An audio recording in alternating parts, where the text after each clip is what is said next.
Hello and welcome back to another episode of a weekly waypoint where today we are finishing our Wipeout retrospective with Wipeout 2048 as presented in the Omega collection for the PlayStation 4. Recorded on a base PS4, if you're wondering. Last week we had a good old look at the Wipeout HD stuff that's included within the Omega collection, so if you think this looks weirdly similar, that would be why. That being said, when I first picked up the Omega collection, I definitely had a little bit of trouble telling the two Wipeout games apart, which will sound ridiculous to any Wipeout veteran, but to a casual like me, they were both just Wipeout. And now, yeah, I'm like, well, obviously these are two different games, but, you know, they're similar. That being said, I was initially apprehensive about 2048 after proclaiming that Wipeout HD might be my favourite Wipeout game, because I thought back on Wipeout 2048 and I thought, oh, you know, it's a prequel, the tracks are a bit wider, it's less thematically like futuristic because of course it's a prequel, it's set in the near future instead of the far future, and so the tracks are very much more grounded in realism. Some of them take place on actual roads. And I don't know, for whatever reason, in my memory, the vibes were not there. And as you can see from the gameplay, of course, the tracks being wider means it is more difficult for me to hit the power-ups. Don't worry, I do get the hang of it. It's just been a second. It's been a hot bloody millisecond since I played Wipeout 2048. But you know what? Over the course of recording the footage for this episode of Weekly Waypoint, I realised something. I might have jumped the gun on saying that Wipeout HD was my favourite version of Wipeout of all time, because Wipeout 2048 might also be my favourite version of Wipeout of all time. I'm very conflicted. On the one hand, Wipeout HD has the more traditional tight tracks. It has the whole, oh, it used to be a PSP game, but then it got upgraded to HD thing going for it, because I can be like, wow, I recognise this track and now it's prettier than it used to be. It feels more like a return to form after the PS2 game. I think it's the best combination of old Wipeout sensibilities with modern Wipeout licks of paint. That being said, I think Wipeout 2048 also achieves something extremely fun in its more kind of like fast-paced, I mean, all Wipeout games are fast-paced. Maybe it's just because I'm recording this one at A-class speed, which is a little bit faster than the class of speed I was recording Wipeout HD at, but it does feel a little bit more frantic, a little bit more chaotic, and I think that's mostly because I think there's more of an emphasis on combat. I feel like it's easier to go from first place to last place in this game. Maybe that's also like just better AI, or maybe it's worse AI, maybe there's more rubber banding and that's why it's easier to go from first place to last place, but it happens a lot to me over the course of this tournament. And it makes those wins feel so much more rewarding when I do manage to stay in first place for an extended period of time. I think Wipeout 2048 is perhaps the most unique Wipeout game since Wipeout Fusion, but I think it achieves a lot more than Wipeout Fusion did. It still manages to make itself feel like a Wipeout game whilst trying new things. And it's a shame that this is the last mainline Wipeout game we got. There was, of course, Wipeout 2D, which I know next to nothing about, and there was also apparently a Wipeout card game, and I have a serious case of oh, I was interested in this until you told me it was a card game. And I remember the Wipeout trailer, and I had the biggest, like, you've got to be fucking kidding me reaction to that. And that was, of course, before I even decided to do this retrospective and fall in love with this series more than I ever had before. So yeah, that's probably something I'm going to be going back and forth with in my own head about for some time. Wipeout HD versus Wipeout 2048. Maybe the fact that I've just had more things to say about Wipeout HD, maybe that edges it just a little bit further ahead than 2048, but then, I don't know, man. All I know is that at the very least they are both collected together in the Omega collection, and all I have to do is flip on my PS4 whenever I want to play one or the other. I still wish they would port this to PC though. I feel like it's an easy win. Like, maybe anti-gravity racing is a niche community, but it's still a community that deserves you know, being cared for, and if you're not going to be able to make a new Wipeout game, then you could at the very least ensure that it's not stuck on antiquated hardware. I mean, I guess it's probably PS5 backwards compatible, but I don't have one of those. Basically, just do things that make the world convenient for me, please. Thank you very much. I don't think that's a big ask. I am now in two different minds as to where to go from here. We could either continue the retrospective by going into spiritual successors and fan-made spin-offs and that kind of a thing, of which I do not own all of them, of course. We will be limited by my sparse wallet, but I do have Redout 1, I do have Ballistic NG, and I do have... oh my god, what was that one on Switch? There was one that came out super early into the Switch's life that has a weird gimmick to it. We could try that one as well. I could also be talked into buying Redout too. It's only $16.49, and the Wipeout mood has not left me despite spending, gosh, 2 months doing this now. Or the other option is we could start up the next retrospective, because there will be more. I have ideas for more retrospectives. At the minute, they're kind of all racing game ideas, but they don't have to be. We could do other types of games as well. If you have any suggestions or opinions, feel free to let me know. I'm also going to put together a playlist because even though this is part of a larger Weekly Waypoint series, it's also a fairly focused series, and so I'll make like the Weekly Waypoint Wipeout retrospective playlist, so if you missed any of those videos, you'll be able to find them there. But yeah, this has been an absolute blast to do, and I'm really glad I came up with this idea of something to do with the Weekly Waypoint that's a little bit more fresh, a little bit more universally appealing, I might say. And I do just like the quirk, or the gimmick, I guess, of a series, which is a weekly update series, but the first half of it is more of a focused thing, while the second half of it is more of a, and here's what I played this week style of thing. I don't know, I think it works, I hope you do too. Now then, speaking of the second half of the Weekly Waypoint structure, what have I been playing this week? Well, we've reached the awkward point within my fixation cycle where I sit here and I go, you know the stuff I told you about last week? That's this week, but more so. But I do have some fresh things to talk about as well, so bear with. So last week I talked a lot about No Man's Sky and World of Warcraft, and I've got more to say on both of those. Firstly, I continued playing No Man's Sky, and I have finished up Expedition 14. If you want to see more about my travels in No Man's Sky, it is now available in video format on this very channel, in a series, brand new series, called Adventures in an Infinite Universe. I know No Man's Sky's universe is not technically infinite, but then the soundtrack is called Music for an Infinite Universe, so that's what we're going with. Don't blame me, blame 35 Days of Static or whatever they're called. They're really good, I should know their name. Can you imagine No Man's Sky with a different soundtrack? It wouldn't be nearly as good. 65 Days of Static.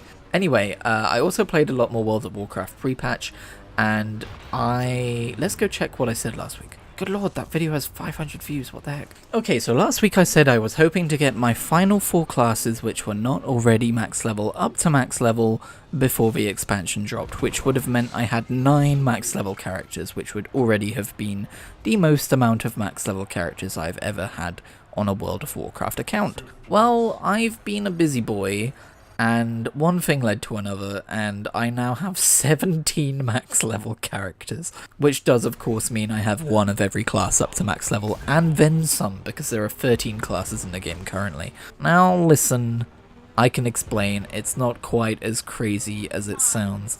Firstly, with the pre-patch event that's currently going on right now, you can get some really frickin' fast XP. I've never leveled a fresh character from start to finish in the pre-patch event, simply because if I wanted to do a fresh character, it would be faster to do it in time running Mists of Pandaria, because that can be done in literally a few hours. However, I have taken this opportunity to go back and level up all of the characters I've had in the past, some of which have been max level previously, but have over the years lost their max level status, and due to level squishes have ended up being around level 50 or so. For those of you keeping up, the current max level is level 70, so you can see where I'm going with this. And yeah, on average it took about 2 hours to get each character to max level. That still sounds like a lot of work, and it still sounds like quite a grind, so let me explain to you another reason why I did this. With the new warbands feature, you can transfer currency, which means that while I was leveling my ults, I was also just grinding the pre-patch event to get the rewards that I might have just been doing on my main otherwise. I really like the feeling of doubling up on a grind by knowing that while I'm getting XP, I am also getting the stuff I would be getting it if I was just grinding this at max level. It's a really nice feeling. I think it's a really good demonstration of their warbands feature and just their general philosophy with like leveling ults a lot more quickly and just having an account progression system instead of a character progression system. That's simplifying it a bit, but yeah. And the other thing that facilitated this grind is that it was mindless enough that I was able to fully concentrate on an audiobook, which means I've been listening to a boatload of The Wheel of Time. Long-time followers of the channel will know that I have been reading The Wheel of Time for about 4 years now. Previously in this retrospective series I have talked about changing my approach to reading, and yeah, part of that has been taking the opportunity to listen to audiobooks more often than I would, because I would usually reserve that time for keeping up with podcasts. Just in general, I've kind of been putting reading higher up on my to-do list, if that makes sense. Higher up on my, oh, I've got a bit of free time, what am I going to spend it doing list. Because not only have I been listening to The Wheel of Time while playing video games like a degenerate, but I've also been reading a physical book. I've been reading Ship of Magic by Robin Hobb, and I'm about 2/3 of the way through that right now too. But yeah, I'm reading The Gathering Storm, which is the third to last book, and so help me God, I will finish this series before I turn 30 next year. I'm making it sound like a chore, but the secret here is that the reason I've been leveling so many alts in World of Warcraft is because listening to the Wheel of Time and leveling alts through the pre-patch event has become my Zen mode happy place. So just to reiterate, I am collecting currency for transmog and pets and mounts and stuff, while I am also leveling my alt stable of characters, while I am also reading the Wheel of Time, and I am just happily humming away, delighting in the progression of all of these various things that I want to do. Obviously I'll do a blurble reasoning on the Gathering Storm when I finish it, but here's a preview. It's really fucking good. I'm kind of running out of alts that I care about to level to max. I have loads of alts, but a lot of them are just kind of like, afterthoughts that I made and leveled to 15 and stopped. So at this point, I'm kind of scrambling around me like, shit, I want to read more Wheel of Time. Who am I going to level next? Because it feels like a waste doing that event on a max level character. Because you do get the transmog slightly quicker, because when you're leveling up, you get a different transmog set, because it's like, oh, recruits vestments or whatever as you're leveling up and getting like leveling pieces of gear. But I have all the transmog now. I have a mount, all the pets, and a transmog, so I'm going to start focusing on buying bags for everyone, I think. But yeah, I'd rather earn the currency while gaining XP for an alternate character. The thing is, right, we're still talking about World of Warcraft. Sorry if I sidetracked you with a Wheel of Time there. The thing is, I know it sounds like I'm being super productive in game right now with having the most ults I've ever had and then some 17 max level ults. That's crazy. But wait for the War Within to be out and give it a year, and then ask me how many max level ults I have. I guarantee you it will be 2 or 3 at most, if Dragonflight is anything to go by. Although, I may be more invested in the game than I was during Dragonflight, who knows. Especially with the Warbands feature, you know. Maybe, if they make it so that, like, just doing endgame stuff, but you can do it on ults, kind of like the event is right now, I'll probably level a bunch of ults, but otherwise, But yeah, mostly I just love the idea of having a max level alt of every class, because it means I can just spend time collecting my favourite transmogs across any class. Speaking of transmogs, I promise I'll get off WoW eventually. If you don't know what transmogs are, they're just outfits. You are able to use the catalyst, or whatever it's called, near Valdrakken, to turn all of the pre-patch catch-up gear pieces into set gear pieces. And it turns out that the Paladin set from Aberrus LFR looks absolutely incredible on a Lightforged Draenei. Tamul, if I remember, I'll put a picture of him up here. He has never looked so goddamn cool in his life. I will also put up a picture here of my spreadsheet of all my current max level characters. Anyway, I've been playing a few other games this week that I did not mention last week because I was not playing them last week, so what games are they? Well, firstly, just tonight I reinstalled Starfield because, I mean, I think from now on, No Man's Sky and Starfield are just going to play off of each other with fixation in the same way that World of Warcraft, RuneScape, Final Fantasy XIV and all of those do.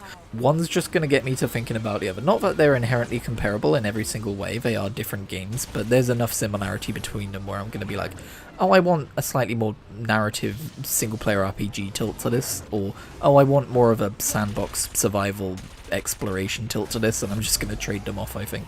Also this week, due to the LEGO Star Wars DS video I made that did quite well, and the sequel video I made for it, which did not do as well Lamau, I kind of got swept up in the LEGO bug, so I decided to play some LEGO Marvel's Avengers. Not a whole lot of it, but you know, it had me looking at the LEGO games I own, some in multiple places, some of those games that I own in multiple places, having never launched them in either place. And it got me kind of thinking like, hey, I wanna play some gosh dang Lego games, or at least some platforming games. So I both played some Lego Marvel's Avengers and I played some Crash Bandicoot 2. Insane Edition, and I defeated Neo Cortex because I was like 3 levels away from doing so the last time I played that game. Also, Xbox Bethesda, I guess it's the same thing nowadays. Oh. They stealth dropped Doom. They remastered the original Doom. And you might be thinking, Christian, didn't they remaster the original Doom like 3 years ago? Yes they did. They only went and did it again, the mad bastards. This time, it's got the IDKFA remix tracks that Andrew Hulshult made years ago. It's finally been made official by id, that it's like the, it's the remastered version of a game. This is the official soundtrack of the remastered version of a game. Of course, you can still listen to the iconic original stuff, but if you want more of a modern heavy metal take on the soundtrack that's still quite faithful to the original compositions, that's now available, and it fucking slaps. Oh my god. I discovered Andrew Hulshult through his Doom remixes, but I never listened to all of them, so it's been really cool to just play through the game and hear every level. But also, I played through a game called Dusk, which he provided the soundtrack for, and if you haven't listened to Dusk's soundtrack, you owe it to yourself, and if you like the genre, of course, you owe it to yourself to go and listen to that soundtrack, even if you've never played the game. Some of, like, the darkest heavy metal instrumentalization, if that's the right word, I've ever heard, is in that soundtrack, and I unironically just listen to it sometimes. I've listened to the soundtrack for far more hours than I've ever played the game. It's a fine game as well, though. But anyway, other things that Doom and Doom 2 includes, because it's a package thing, is like, official mod support, the way that you can get it in like Skyrim and Fallout and stuff like that. And they also added some new levels for the first time in years, and all that good stuff. And I realised that I think it was just the original Doom remake that they did a few years ago. I owned that on Steam because it was dirt cheap, and I guess I forgot I owned it on Steam. But that basically means I got Doom and Doom 2 as a free upgrade in my Steam library, so I'm not even playing the Xbox Game Pass version of a game. I'm playing it on Steam, and I'm having a good time. I have hit the place that I always get stuck on because I try to play through it on Hurt Me Plenty, and it's either that boomer shooters are more difficult than I give them credit for in my head, and I always underestimate them and end up losing halfway through the game, or I'm just not good at them. But it's partway through episode 2, I started having difficulties with ammo and stuff like that. I'm going to try and forge on because I love Doom, and I've played those opening levels so many times. It would be nice to get to some of the later stuff. If you've never played those old games, they legitimately hold up today. They are still really fun to play. Obviously, there's some things about them that have aged slightly, like there's no y-axis, but you get used to it pretty quick. I think the graphical style of those games is pretty timeless too. There's a reason why boomer shooters are a genre now, why people have been making games that look and play like the old Doom games of the past. It's because they realized that games like that don't get made anymore because of a natural progression of game development. But in the natural progression of game development, we kind of lost something that made those old shooters special. So yeah, it's been great to see games like Dusk and Warhammer 40k Bolt Gun and stuff, which I need to get back to. I also had trouble with difficulty in that game. But yeah, it's been great to see games like that coming out recently. I also got swept up by a Josh Strife Hayes video about Neverwinter Nights and went, this is so cool, I need to buy Neverwinter Nights, and I found it for £4 on a website, a key selling website, which is hopefully legit. And I played it for an hour and a half, and I was like, I need to go and eat food, but I'm totally coming back to this, and I've just now remembered that it exists. Sorry, Neverwinter Nights, you got the Kritigri treatment. I hardly ever refer to myself as Kritigri. Feels kind of weird. I don't know, what do you think? Also, that kind of brings me on to my next point, which is just, I've been in I want every game I see mode for about a week now, and it pains me, and I think it's because I just don't have a whole lot of dough right now, and I'm kind of waiting on payday. Like, I want Cat Quest 3, and I want that Warhammer 40k ARPG, the Inquisitor game. I want that real bad. I want Redout 2, like we talked about earlier. I may be making some acquisitions fairly soon, but also I may not, because the second you actually have money, suddenly your options are thrown wide open, and things that looked really appetizing to you the day before don't look as appetizing to you. Basic monetary psychology. But yeah, I want those games.